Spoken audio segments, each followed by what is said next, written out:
Well, good afternoon, everybody. Thank you for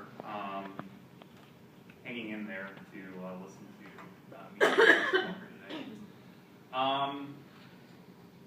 So my talk today is going to be a little bit different from what you've heard today. It's going to be a mix of conceptual, but also the methodological discussions, focusing on a particular place and time, but also talking more broadly about history, how historians look at sources, and so yeah, I want to first off start with a quote, and it's by one of my scholarly idols, I suppose you would call him.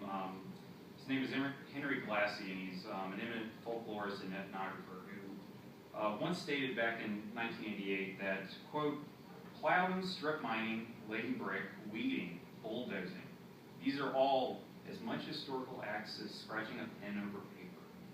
The shapes of fields, the wrecked faces of hills, the houses, the bridges, the graveyards, all are historical texts, overlaid, opposed, related into a single perfect structure, all simultaneously spatial and temporal. It's a universal memory, a democratic historian's dream. The archival and documentary world is but one introspective means to retrospective conclusions of the past. We as historians have considered the text as our staple means of interpretation, but we all too often forget that it remains a minority among sources. Historians in recent generations have demonstrated an appreciation and necessity to eschew from sole dependence on documentation.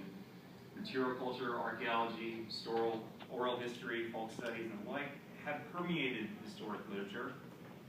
But nearly 40 years after what we dubbed the new social history movement that spurred a renewed interest into the past commonplace human experiences, the appreciation and utilization of multidisciplinary methodologies remains very much a side stream in our historical scholarship. I contend that as historians, quite simply, we can do much more. Engagement and encouragement thereof with interdisciplinary schools of thought offer all of us a chance to reconsider temporal and spatial realms once considered undocumented. Most importantly, looking at objects and landscapes as sources of ideas offers historians a chance to recapture the essence of the new social history's emphasis on investigating the smallest and most intimate groups in a society wherein these cultural landscapes and objects resided. So my own research of the Southern American backcountry provides a case study to substantiate my aforementioned invitation to all of us to consider these interdisciplinary methodologies, focusing primarily on 1750 to 1830, and just to give you a bit of a backdrop of what backcountry studies is. It primarily focuses on the early formative years of what we consider the first frontier, southwestern region, stretching pretty much from British America, 1720, 1800s, stretching mid-Paulden and about 1850s. But to begin, we must transport ourselves to a past time and space all too often overlooked, and I've kind of given you a way into looking at it. It's the ridge and valley region of Virginia. It's a vast single valley beginning in North Virginia, divides into a series of ridges below the James into western tributaries. And throughout the 18th century, these mountains created a major barrier along the eastern edge known as the Valley of Virginia. So this physical landscape was our first true American frontier. And of course, you can't talk about the frontier without mentioning Frederick Jackson Turner, who first pontificated on this region, but he primarily focused on a landscape and people on the outer rims of civilization. I say that we first must obliterate this preconception for several reasons, but as Henry Glassy noted, this first frontier is where America was invented, but it was done so through a mixing of vast cultures, religions, beliefs, environments, experience, economies, motives, and perspectives. Historian Michael Puglisi said it best that the frontier is not merely geographical, but rather can exist between groups and regions or locales that make it much more an eclectic place than once thought. From 1720 to 1800, hundreds of thousands of German and then afterwards Scotch-Irish immigrants from Pennsylvania moved westward, followed the grain of the land, south into the Appalachian Territory. Some stayed near the upper region of the Shenandoah, known today as Winchester, into this lower valley, what we call today. Some diverted into the Panhandle region of present-day West Virginia. Others ventured into the southwestward toward the Shenandoah Wagon Road and came across two sub-valleys, the Roanoke and the New Rivers of the higher elevated Upper Valley. And that is where our historical work today is going to be conducted. It's considered the oldest in the world, the New River. Well, the third oldest in the world, I should say, sorry. This vast tributary extends over 320 miles, beginning in the mountains of North Carolina near the Tennessee state line, through the Appalachian Plateau of Virginia, then to meet with the Gauley and its maternal descendant, the Kanawha River of West Virginia. But the New River Valley's frontier landscape was composed, as I've said, of eclectic identities and cultures. It is shocking, then, how little has been written about the Southwest Virginia backcountry within a socio-cultural context. The notable exception to this is Albert Tilson's work on the New River Valley and looking about 1748, 1789, called Gentry and Common Folk, where his study of the Upper Valley demonstrated how, quote, the ideology and material circumstances of the Revolutionary era combined to a strikingly more Republican ethos and emphasis on local preferences. He emphasizes throughout his work the importance of culture, yet he still discounts how cultural construction and interaction acted as agents of continuity and change over time. And even the late Rhys Isaac lamented that Tilson's analysis lacked cross-cultural comparisons, focusing more on the Anglo-American political institutions within his framework. So these historic layers of the Upper Valley remain packed away. I'm going to try to unpack this. So as a spatial starting point, let's begin with the physical landscape. Allow me to read for you. The New River Valley is a mountainous, hilly, rolling valley filled with misty ridges, hidden hollows, guided by a bountiful river flowing southwest, swirling into several creeks and forks throughout. The valley ground is underlain by grass and crop-nurturing limestone that is constantly renewed through persistent precipitation. Just this brief reading of the New River Valley landscape tells us how human beings will interact with this region. In sum, the valley's terrain follows what's known as a highland geographical pattern. A moist, damp landscape means that you're going to have a lot of grass or trees. The most level plains lie above the dam or the bottom. And there are plentiful creeks, forks that provide optimal spring locations, and dark coves, possibly with minimal resources. But all of these considerations and makeup demonstrate the importance of environmental and cultural parameters when looking at a landscape. But looking at the Irish in particular, this is a geography that they had known not just for some hundreds of years, but thousands of years. In fact, the cultural footprint across the New River Valley landscape demonstrated this understanding.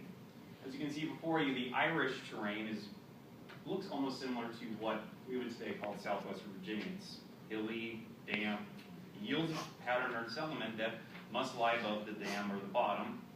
And when the Irish built their houses, cattle quickly followed, and this was pretty easy justification. The land dealt to you by the cosmos tells you to raise cattle, not lift the plow. Naturally, livestock become the backbone of the Irish economy and remains so to this day.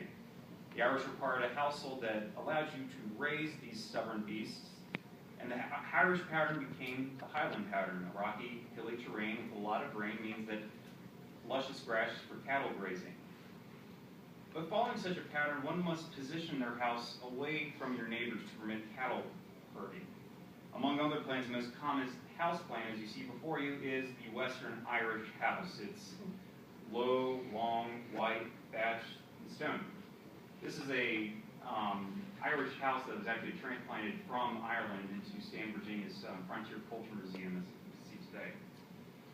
And you have the typical plan of two rooms, one big room, one little room. The big room being the hearth center is where the chimney resides. It's the only source of heat and light for the entire building. And then the little room, you have, a door that parallels with one on the opposite end. This allows cattle to go in and out. It serves a utilitarian purpose. One could milk cows, butcher steers, perhaps thresh your flax produced upon the threshold. We don't have to think about the threshold being something that we actually use. That is what it means to thresh.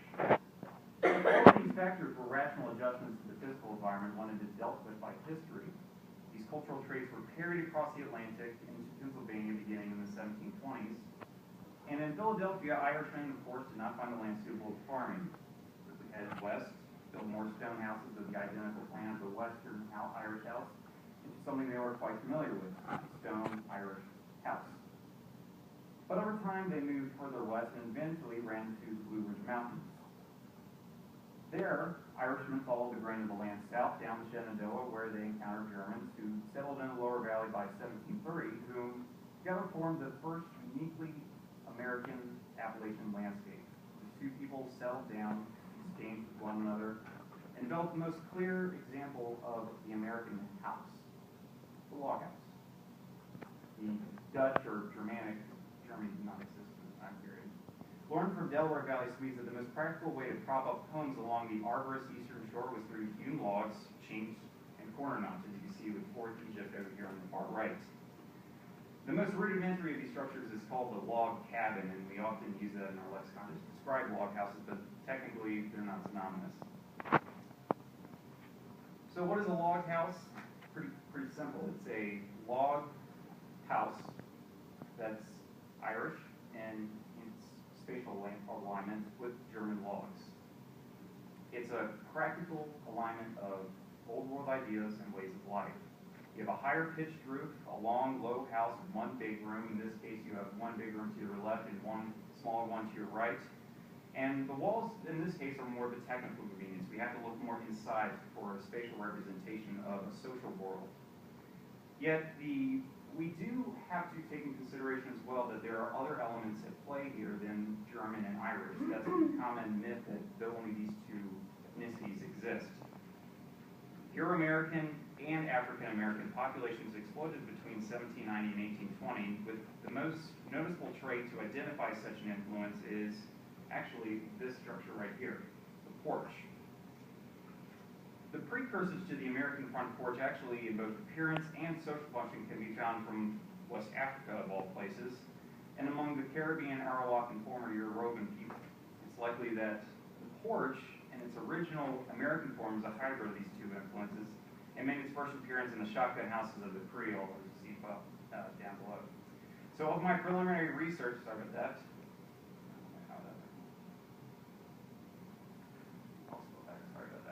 but of my preliminary research, I found that of the 52 structures that were of log construction over time, I have found that 98% of them, appearing between 1740 and 1810, had porches by 1790.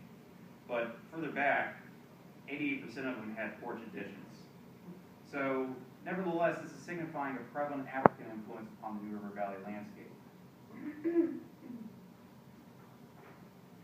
The house is the center of one's universe, but its surroundings are integral components that demonstrate one's view of the contemporary social world.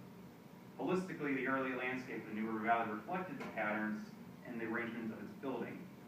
So take this farmstead, for example, that's nearby in Floyd County, and allow me to read it for you. The house, which is down here, is situated on the higher ground to avoid flooding. Beyond, you see a variety of outbuildings swept out to the back with the side of the main house. The barn, of course, is the most focal point around which a myriad of smaller outbuildings of cribs, coops, are clustered. But each one has its own use. Bottomlands beyond the house site and outbuildings stretch fields and pastures arranged in no particular size, shape, or alignment, bounded by fences of split wooden rails that characteristically make zigzag demarcations of one's property. And if you notice the name of where this log structure was found, it's our own J. Cummins Farm in Allegheny County. Although insightful, the historian cannot do much with all this information I've talked about. So in order to adequately contextualize human footprint, as with any other source type, we must complement our understanding of the folk landscape with other sources. Take, for instance, material items, such as this clock. It was built circa 1810 by a man by the name of Peter Rifle. It is possibly one of the most visually attractive extant pieces from the backcountry. But its uniqueness does not diminish its value as evidence of human beings' cultural patterns of goods and behaviors. So similar to log houses or mountainous farmsteads, reading such a source offers a unique historical lens all too often overlooked. One does not need to specialize in material culture to read this item. A simple guidebook offers sufficient translation.